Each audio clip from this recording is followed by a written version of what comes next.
میں مبلغ بنوں سنتوں کا،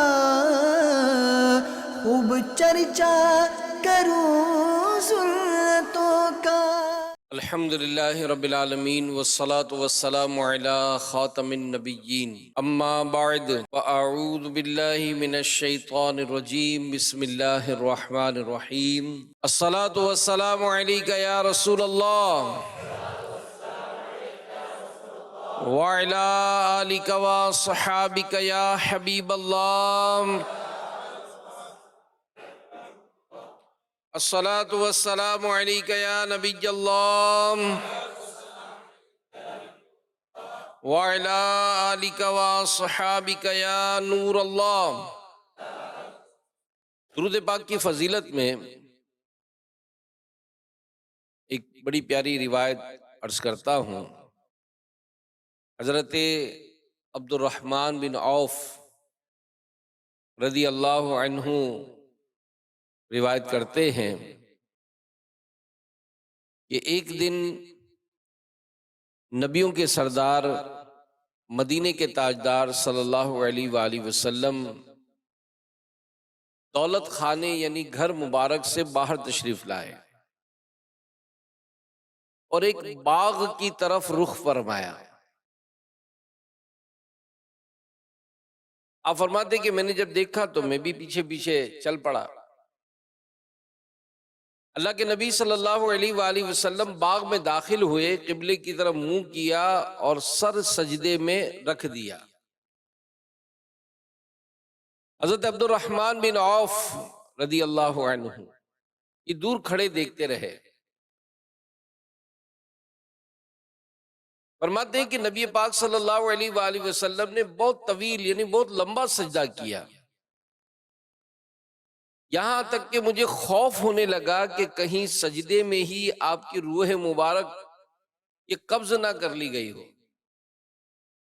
یہ خیال آتے ہی میں آگے بڑھا۔ میرے قدموں کی آواز سن کر اللہ کے نبی صلی اللہ علیہ وآلہ وسلم نے سر مبارک اٹھایا، پوچھا کون ہے؟ میں نے عرض کیا حضور عبد الرحمن۔ فرمایا کیا کام ہے؟ میں نے عرض کی یا رسول اللہ صلی اللہ علیہ وآلہ وسلم آپ نے اتنا لمبا سجدہ کیا، مجھے خوف ہونے لگا تھا کہ کہیں اللہ پاک نے سجدے ہی میں روح مبارک قبض نہ کر لی ہو۔ عاشق کی بات سن کر اللہ کے آخری نبی محمد عربی صلی اللہ علیہ وآلہ وسلم نے فرمایا کہ میرے پاس جبریل امین علیہ السلام حاضر ہوئے اور بتایا کہ یا رسول اللہ صلی اللہ علیہ وآلہ وسلم اللہ پاک فرماتا ہے کہ اے محبوب صلی اللہ علیہ وآلہ وسلم جو آپ پر درود پڑھے گا میں اس پر رحمت نازل فرماؤں گا، جو آپ پر سلام بھیجے گا میں اس پر سلامتی اتاروں گا۔ اس نعمت کا شکر ادا کرنے کے لیے میں نے اتنا لمبا سجدہ کیا۔ مدنی چینل کے ناظرین، ایک بڑی پیاری بات اس ضمن میں علماء لکھتے ہیں کہ درود کس نے پڑھنا ہے؟ امتی نے۔ رحمت کس پہ اترے گی؟ امتی پر۔ سلام کس نے بھیجنا ہے؟ امتی نے۔ اللہ کریم کی سلامتی اترے گی کس پر؟ امتی پر۔ اور سجدہ شکر کون ادا کر رہا ہے؟ امت کا غم کھانے والے، شفاعت فرمانے والے، امت کو بخشوانے والے، جنت میں پہنچانے والے آقا صلی اللہ علیہ وسلم۔ کتنا یہ خوبصورت انداز ہے۔ اللہ ہمیں بھی توفیق دے کہ ہم زیادہ درود پاک پڑھا کریں۔ صلو علی الحبیب صلی اللہ علی محمد۔ بہت ہی پیارا آج موضوع ہے، انشاءاللہ الکریم اس پر چند باتیں سمجھنے کی سیکھنے کی کوشش کریں گے۔ اسلام کی جب ابتدا ہوئی، سٹارٹ ہوا، تو مکے کے جو کافر تھے، کفار تھے، انہوں نے مسلمانوں پہ بڑے ظلم کیے تھے اور بہت ظلم کرتے تھے۔ تو ایک روز رسول اللہ صلی اللہ علیہ وآلہ وسلم نے صحابہ کرام علیہم رضوان کو ہجرت کر کے حبشہ کی طرف جانے کا حکم فرمایا۔ رسول اللہ صلی اللہ علیہ وآلہ وسلم کا حکم سن کر کئی صحابہ علیہم رضوان یہ حبشہ تشریف لے گئے۔ حبشہ میں اس وقت نجاشی بادشاہ رحمت اللہ علیہ کی حکومت تھی۔ ایک روز نجاشی بادشاہ رحمت اللہ علیہ نے ان صحابہ کرام علیہم رضوان کو اپنے دربار شاہی میں بلایا۔ صحابہ کرام علیہم رضوان تشریف لے گئے تو وہاں کفار مکہ کا ایک وفد بھی موجود تھا اور نجاشی کی درباری بھی موجود تھے۔ اس وقت نجاشی بادشاہ رحمت اللہ علیہ نے قرآن پاک سنانے کی درخواست پیش کی۔ چنانچہ جنتی صحابی حضرت جعفر رضی اللہ عنہ نے نجاشی بادشاہ کے دربار میں سورہ مریم کی تلاوت فرمائی۔ اللہ اکبر۔ حضرت جعفر رضی اللہ عنہ کی پرسوز تلاوت یہ تاثیر کا تیر بن کر نجاشی بادشاہ کے اور ان کے درباریوں کے دل میں اترنا شروع ہوئی، اور وہ کلام پاک قرآن سن کر وہ رونے لگے، پھوٹ پھوٹ کر رونے لگے۔ اس واقعے کے چند سال بعد نجاشی بادشاہ رحمت اللہ علیہ نے اپنا ایک وفد اللہ کے نبی صلی اللہ علیہ وآلہ وسلم کی خدمت بابرکت میں بھیجا۔ اس وفد میں 70 افراد تھے۔ یہ لوگ جب نبی پاک صلی اللہ علیہ وآلہ وسلم کی بارگاہ میں حاضر ہوئے تو اللہ کے آخری نبی رسول ہاشمی صلی اللہ علیہ وآلہ وسلم نے ان کے سامنے سورہ یاسین شریف کی تلاوت فرمائی۔ جب ان کے سامنے یاسین شریف کی تلاوت ہوئی تو یہ پھر رونے لگے۔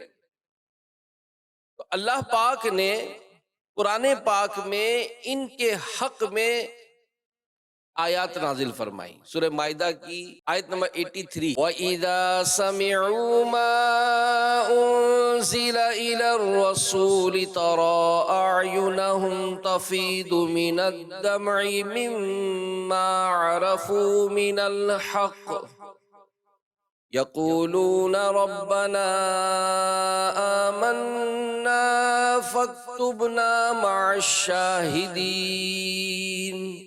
ترجمہ، اور جب یہ سنتے ہیں وہ جو رسول کی طرف نازل کیا گیا تو تم دیکھو گے کہ ان کی آنکھیں آنسوؤں سے ابل پڑتی ہیں، اس لیے کہ وہ حق کو پہچان گئے۔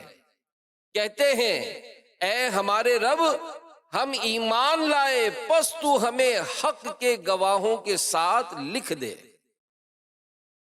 اور ان خوش نصیبوں کو جنت کی خوشخبری سناتے ہوئے اللہ پاک نے مزید ارشاد فرمایا، فَأَصَابَهُمُ اللَّهُ بِمَا قَالُوا جَنَّاتٍ تَجْرِي مِن تَحْتِهَا الْأَنْهَارُ خَالِدِينَ فِيهَا وَذَلِكَ جَزَاءُ الْمُحْسِنِينَ۔ اللہ نے ان کے اس کہنے کے بدلے انہیں وہ باغات عطا فرمائے جن کے نیچے نہریں جاری ہیں، ہمیشہ ان میں رہیں گے، اور یہ نیک لوگوں کی جزا ہے۔ تو پیارے پیارے اسلامی بھائیوں، عاشقان رسول، مدنی چینل کے ناظرین، قرآن کریم کی تلاوت کرنا، قرآن کی تلاوت سننا، یہ عین سعادت بلکہ فضیلت والی نیکی ہے۔ اگر تلاوت کرتے وقت، تلاوت سنتے وقت سرور کی کیفیت طاری ہو، دل محبت الہی میں سرشار ہو کر مچل رہا ہو، خوف خدا سے کپ کپی طاری ہو، آنکھوں سے آنسو جاری ہو، ایسی تلاوت کی تو ماشاءاللہ کیا شان ہے۔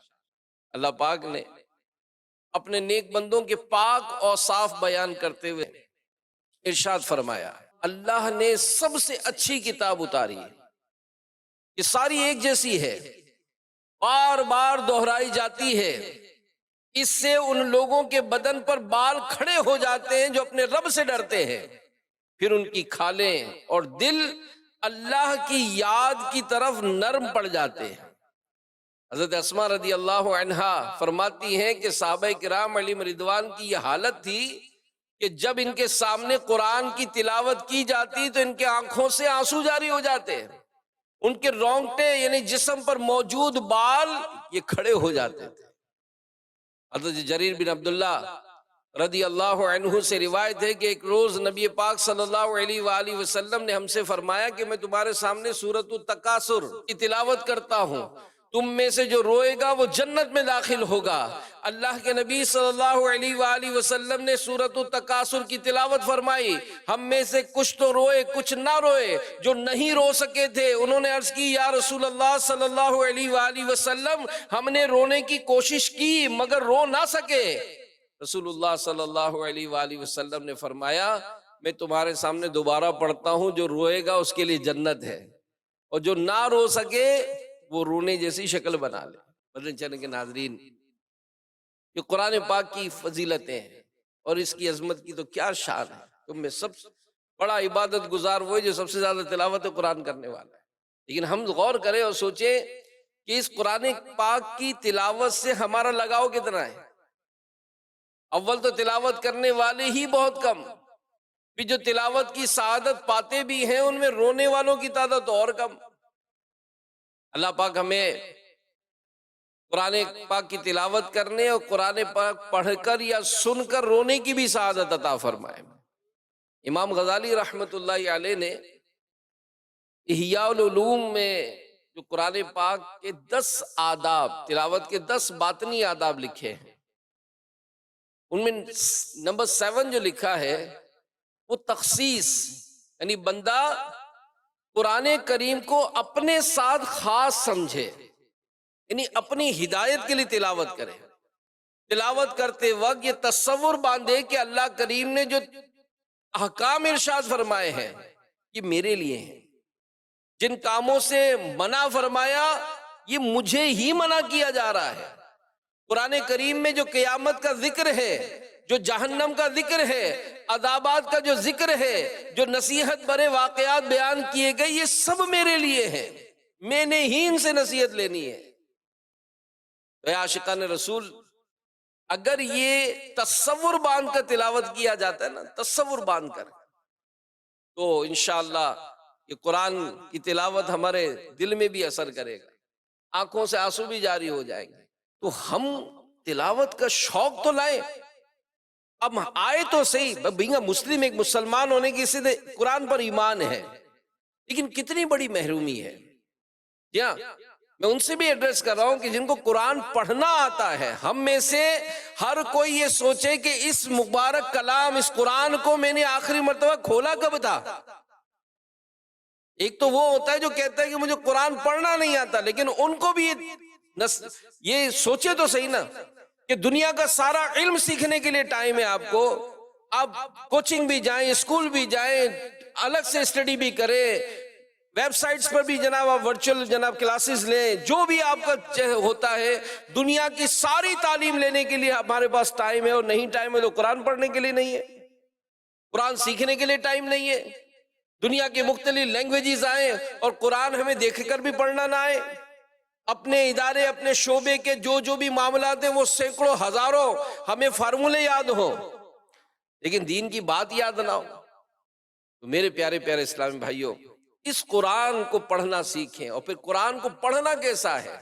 آئیے کامل ایمان والوں کا ایک کوالٹی، ایک وصف ہم سنتے ہیں۔ اللہ پاک پارہ نمبر 1 سورہ بقرہ آیت نمبر 121 میں ارشاد فرماتا ہے، الذین آتیناہم الکتاب یتلونہ حق تلاوتہ اولئک یؤمنون بہ۔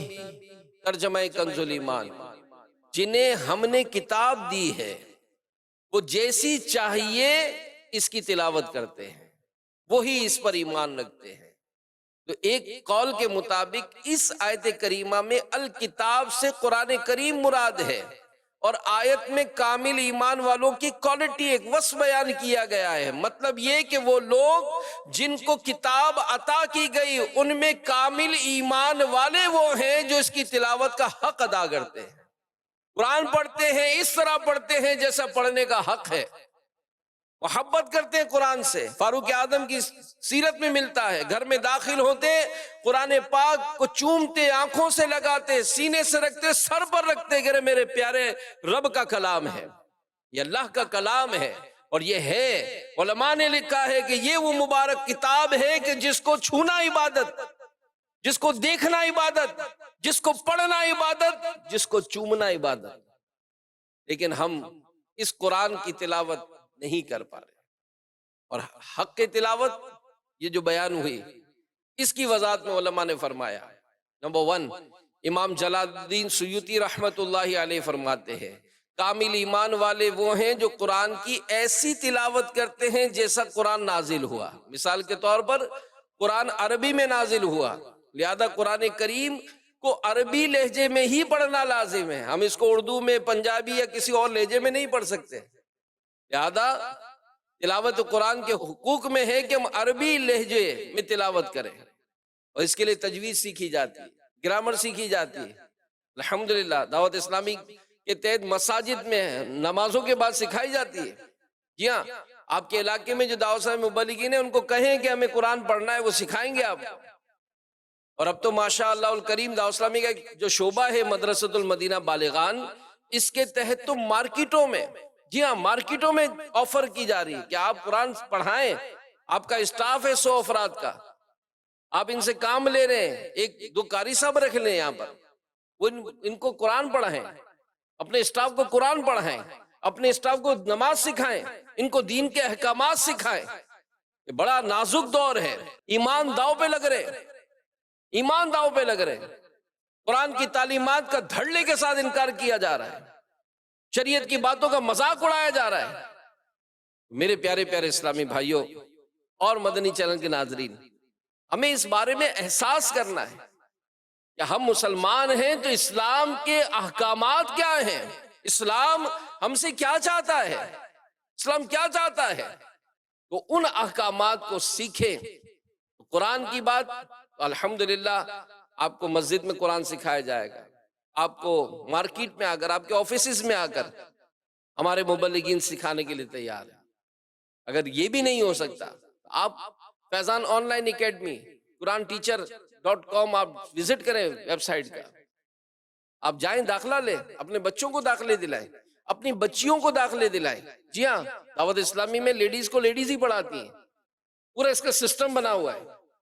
لیکن آپ خود سوچئے تو صحیح کہ میں اگر دنیا سے چلا جاؤں، میں نے اپنے بچوں کو ڈاکٹر بنا لیا، میں نے بچوں کو انجینئر بنا دیا، میں نے بچوں کو پائلٹ بنا دیا، دنیا کی بہترین ڈگریاں ان کو دلا دی، میرے مرنے کے بعد اگر میری اولاد میرا جنازہ تک نہ پڑھ سکے، ان کو جنازے کی دعا تک یاد نہ ہو، میرے ایصال ثواب کے لیے میری اولاد ایک سورہ فاتحہ بھی نہ پڑھ سکے، آپ سوچیں کتنی بڑی محرومی ہوگی۔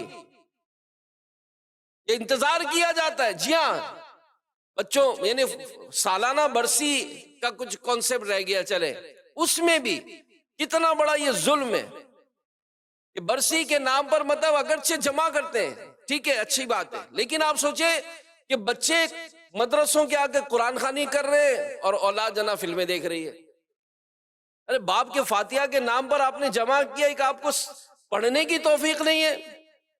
سوئم کا اعلان ہوا، سوئم ہو رہا ہے والد صاحب کا، اولاد بیٹھی ہے وہاں پر دانے پر کہ جناب قرآن پڑھنا سیکھا ہی نہیں ہم نے، کتنی بڑی محرومی ہے۔ اپنی اولاد کو کم سے کم دیکھ کر ہی قرآن پڑھنا تو سکھائیں، کیا ہمارے دنیا سے جانے کے بعد وہ ایک سورہ یاسین شریف ہی پڑھ کر ہم کو ایصال ثواب کر دے، سالانہ فاتحہ ہو تو ہمارے لیے کوئی دعا تو کرے کہ یا اللہ میرے ماں باپ کو بخش دے، ہماری قبر پر آ کر کچھ ہاتھ اٹھا کر دعا کرنے کے لائق تو ہو۔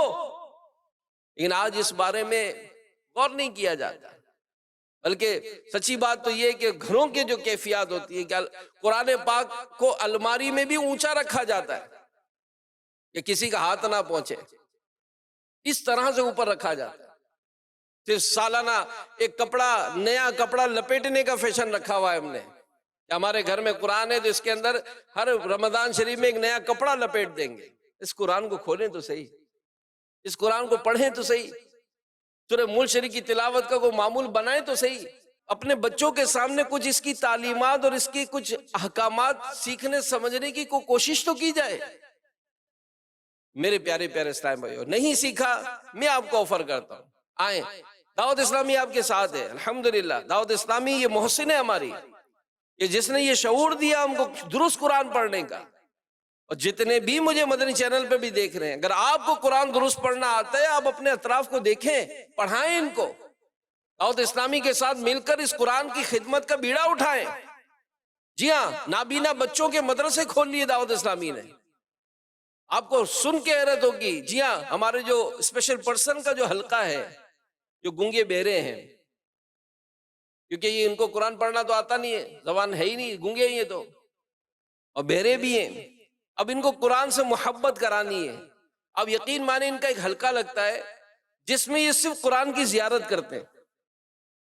یعنی یہ حلقہ دیکھ کر آدمی رو پڑے یار، کہ اللہ نے مجھے تو بولنے کی توفیق دی نا، میں تو دیکھ سکتا ہوں نا اس قرآن کو، میں تو پڑھ سکتا ہوں نا اس قرآن کو، لیکن یہ دیکھیں یہ بول نہیں سکتے، ان کو قرآن پڑھنا نہیں آتا، ان کو قرآن سے محبت کرانی ہے، قرآن کی عظمت ان کے دل میں ڈالنی ہے۔ تو ہماری مجلس کی طرف سے ایک حلقہ لگتا ہے جس میں قرآن کی زیارت کرتے ہیں، اس کو چومتے ہیں۔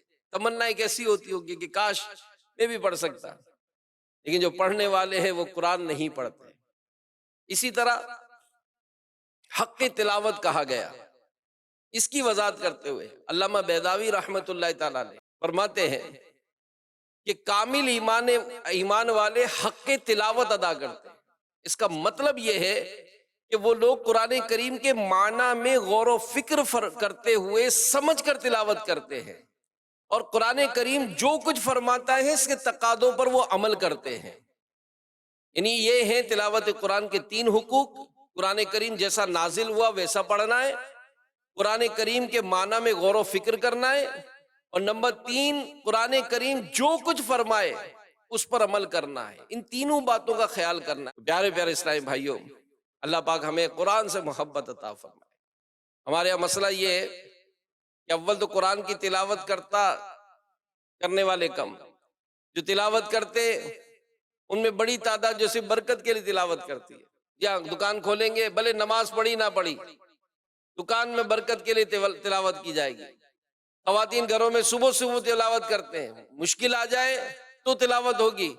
طلباء کو بلا کر گھروں میں قرآن خوانیاں کرائیں گے، اچھی بات ہے، اس میں یقیناً برکت ہے۔ قرآن کریم کو گھر میں رکھنا بھی برکت ہے، مگر یہ یاد رکھیے کہ قرآن کریم صرف کتاب برکت نہیں، کتاب عمل بھی ہے۔ قرآن کی اصل برکت اس پر عمل کرنا ہے۔ جی ہاں، غور کریں کہ جو شخص صبح صبح دکان کھولتا ہے وہاں برکت کے لیے قرآن کی تلاوت کرتا ہے، جو سامان فروخت کرتا ہے وہ جھوٹ بول کر کرتا ہے، جھوٹی قسم کھا کر بولتا ہے۔ تو اب بتائیے، قرآن مجید تو جھوٹوں پر اللہ کی لعنت یہ فرما رہا ہے، اور قرآن مجید تو سود خور کے ساتھ اعلان جنگ فرماتا ہے، تو ایسے شخص کو قرآن مجید کی برکت کیسے ملے گی؟ اس لیے اے عاشقان قرآن، قرآن مجید کتاب برکت بھی ہے، اسے برکت کے لیے ضرور پڑھے، لیکن اس کے ساتھ ساتھ قرآن مجید کتاب عمل ہے، اس پر عمل کرنا ہے۔ اللہ کرے دل میں اتر جائے میری بات۔ اسی طرح بڑی پیاری بات فرمائی گئی، اللہ پاک قرآن پاک میں ارشاد فرماتا ہے سورہ ابراہیم آیت نمبر 1 میں، کتاب انزلناہ الیک لتخرج الناس من الظلمات الی النور۔ ایک کتاب ہے کہ ہم نے تمہاری طرف اتاری کہ تم لوگوں کو اندھیریوں سے اجالے میں لاؤ۔ جب قرآن نازل نہیں ہوا تھا، اللہ کے نبی صلی اللہ علیہ وآلہ وسلم نے جب اعلان نبوت نہیں فرمایا تھا، اندھیرا ہی اندھیرا تھا، اخلاق و کردار کے اندھیرے تھے، عقائد کے اندھیرے تھے، نظریات کے اندھیرے تھے، کفر و شرک کا اندھیرا یہ دنیا بھر میں پھیلا ہوا تھا، بے حیائی عام تھی، پوری دنیا اندھیروں میں ڈوبی ہوئی تھی۔ پھر اللہ پاک نے اپنے پیارے حبیب صلی اللہ علیہ وآلہ وسلم پر قرآن کریم کا نور نازل فرمایا، اور اس کا مقصد بیان کرتے ہوئے فرمایا لِتُخْرِجَ النَّاسَ مِنَ الظُّلُمَاتِ إِلَى النُّورِ، کہ تم لوگوں کو اندھیریوں سے اجالے میں لے آؤ۔ یعنی اے محبوب صلی اللہ علیہ وآلہ وسلم، دنیا اندھیرے میں ڈوبی ہوئی ہے، ہم نے قرآن کریم کا نور آپ پر نازل فرمایا، آپ لوگوں کو قرآن سنا سنا کر، قرآن کریم پڑھا پڑھا کر، قرآن کریم کی نورانی تعلیمات پر عمل کروا کر اندھیروں سے نور کی طرف نکال لائی۔ پھر ایسا ہی ہوا، اللہ کے آخری نبی صلی اللہ علیہ وسلم نے لوگوں کو قرآن سنایا، قرآن کے معنی بیان کیے، قرآن کے راز ان کے سینوں میں اتارے، اور وہی لوگ جو کفر میں مبتلا تھے اللہ پر ایمان لے کر آئے، وہ جو پست کردار والے تھے ان کے اخلاق اعلیٰ ہو گئے، وہ جو بیٹیوں کو دفن کرتے تھے انہیں بیٹیوں کا محافظ بنا دیا، وہ جو بے حیائی کے گہرے گھڑے میں گرے ہوئے تھے انہیں با حیا بنا دیا۔ یہی قرآن کریم ہے جس کے ذریعے جہالت کے اندھیرے چھٹ گئے، یہی قرآن کریم ہے جس کے ذریعے کفر و شرک کے اندھیرے دور ہو گئے، یہی قرآن کریم ہے جس کے ذریعے اخلاق و کردار میں نور آ گیا، یہی قرآن کریم ہے جس کے ذریعے فقط نام کا انسان حقیقی انسان بن گیا، اور یہی قرآن کریم ہے جس کی تعلیمات کو عام کر کے اللہ کے نبی نے دنیا بھر میں نور ہی نور پھیلا دیا۔ اور اعلیٰ حضرت کے بھائی جان مولانا حسن رضا خان صاحب نے بڑی خوب بات کہی ہے، کھلی اسلام کی آنکھیں ہوا سارا جہاں روشن، کھلی اسلام کی آنکھیں ہوا سارا جہاں روشن، عرب کے چاند صدقے کیا ہی کہنا تیری طلعت کا۔ اے پیارے محبوب، اے عرب کے چاند صلی اللہ علیہ وآلہ وسلم، میں آپ کے صدقے جاؤں کہ آپ نے اعلان نبوت تو کیا فرمایا، اسلام کی برکت سے پوری دنیا روشن ہو گئی ہے۔ الحمدللہ قرآن کریم نے اندھیرے دور کر دیے، جی ہاں اندھیرے دور کر دیے۔ اندھیرا کیسا تھا پیارے اسلام بھائیو؟ یہ واقعات پڑھتے نا دل لرز جاتا ہے۔ ایک شخص بارگاہ رسالت میں حاضر ہوا اور عرض کی، یا رسول اللہ صلی اللہ علیہ وسلم، زمانہ جاہلیت میں یعنی قرآن کا نور پھیلنے سے پہلے ہم شرک میں مبتلا تھے، اپنی اولاد کو مار ڈالتے تھے۔ میری ایک پیاری بیٹی تھی، جب میں اسے بلاتا تو خوش ہوتی تھی۔ ایک دن میں نے اسے بلایا تو خوشی خوشی میرے پیچھے چلنے لگی۔ ہم نزدیکی ایک کنویں پہ پہنچے، میں نے اپنی پھول جیسی بیٹی کا ہاتھ پکڑا اور اس کو کنویں میں پھینک دیا۔ میری پیاری بیٹی رو رو کر ابو جان ابو جان چلاتی رہ گئی، مگر میرے دل میں کوئی اثر نہ ہوا، میں وہاں سے چل دیا۔ یہ دردناک بات سن کر رحمت عالم صلی اللہ علیہ وآلہ وسلم کی مبارک آنکھوں سے آنسو جاری ہو گئے۔ پھر فرمایا کہ اسلام زمانہ جاہلیت میں ہونے والے گناہوں کو مٹا دیتا ہے، یہ قرآن کا پھیلایا ہوا نور۔ غور فرمائے کہ کیسے پستی کا عالم تھا۔ تو میرے پیارے پیارے اسلام بھائیوں، اس زمانے جاہلیت اور پھیلے ہوئے اندھیرے، اور اس اندھیروں میں نور پھیلایا۔ قرآن کریم فرمایا لِتُخْرِجَ النَّاسَ مِنَ الظُّلُمَاتِ إِلَى النُّورِ، کہ تم لوگوں کو اندھیریوں سے اجالے میں لاؤ۔ تو قرآن کریم کے نازل ہونے سے پہلے جو باتیں عام تھیں، اللہ کے آخری نبی نے نظام قرآن عام فرما کر انہیں بدل دیا۔ غور کرتے جائیں کہ نماز کا حکم دیا کہ نماز پڑھنا نور ہے، نماز نہ پڑھنا اندھیرا ہے۔ رمضان کے روزے رکھنے کا حکم دیا، رمضان کے فرض روزے رکھنا نور ہے، بلا عذر شرعی روزے قضا کر دینا اندھیرا ہے۔ اللہ کے نبی نے سود سے منع فرمایا، سود سے بچنا نور ہے، سودی لین دین کرنا یہ اندھیرا ہے۔ حضور نے بے حیائی سے منع فرمایا، لہذا حیا نور ہے اور بے حیائی اندھیرا ہے۔ اسی طرح وہ ساری برائیاں جو زمانے جاہلیت کے لوگ جس میں ملوث تھے، وہ اندھیرا ہی اندھیرا ہے، اور قرآن کریم نے جن باتوں کا حکم دیا وہ نور ہی نور ہے۔ تو ہم معاشرے پہ نظر دوڑائیں تو کس طرح سے عبادت سے دور، مساجد خالی، بے حیائی کا معاملہ دیکھے تو الامان والحفیظ، اخلاقیات کے معاملات دیکھے تو الامان والحفیظ۔ اب اگر تاریخ اسلام کا جائزہ لیں، عمر بن عبدالعزیز رحمت اللہ تعالیٰ علیہ 19ویں صدی عیسوی میں، آج ہم تقریباً 150 سال پہلے دنیا میں کئی انقلاب آئے، معیشت کے کئی نظام قائم ہوئے، ان سب کا ایک ہی نعرہ تھا، غربت مٹاؤ۔ کبھی مزدوروں کے حقوق کی بات کی گئی، کبھی روٹی کپڑے کی بات کی گئی، کبھی غریبوں کے حقوق کی بات کی گئی، سرمایہ داری کے نظام بنے، سارے نظام یہ دنیا میں مختلف ملکوں میں رائج ہیں، مگر 150 سال یا اس سے بھی زیادہ کا عرصہ گزر چکا، اب تک کہیں غربت ختم نہیں ہوئی ہے، بڑھتی جا رہی ہے۔ اب قرآن کریم کا جو پاکیزہ نظام ہے اس کی طرف نگاہ کیجئے۔ عمر بن عبدالعزیز رحمت اللہ تعالی علیہ عادل بلند رتبہ حکمران تھے، 30 months 30 مہینے 2.5 سال آپ نے حکومت فرمائی، اور ان 30 مہینوں کے اندر صحیح معنوں میں قرآنی نظام نافذ کر دیا۔ اور اس پاکیزہ دور کی برکتیں کیا ظاہر ہوئی؟ ایک یہ بھی تھی کہ عمر بن عبدالعزیز رحمت اللہ تعالی علیہ کے دور خلافت میں زکوٰۃ دینے والے تو بہت تھے، زکوٰۃ لینے والے غریب نہیں ملتے تھے۔ عمر بن عبدالعزیز رحمت اللہ تعالی علیہ کے گورنر آپ کو خط لکھا کرتے تھے کہ علی جا، زکوٰۃ کی رقم جمع ہے مگر کوئی ایسا غریب نہیں مل رہا جسے زکوٰۃ ادا کرے۔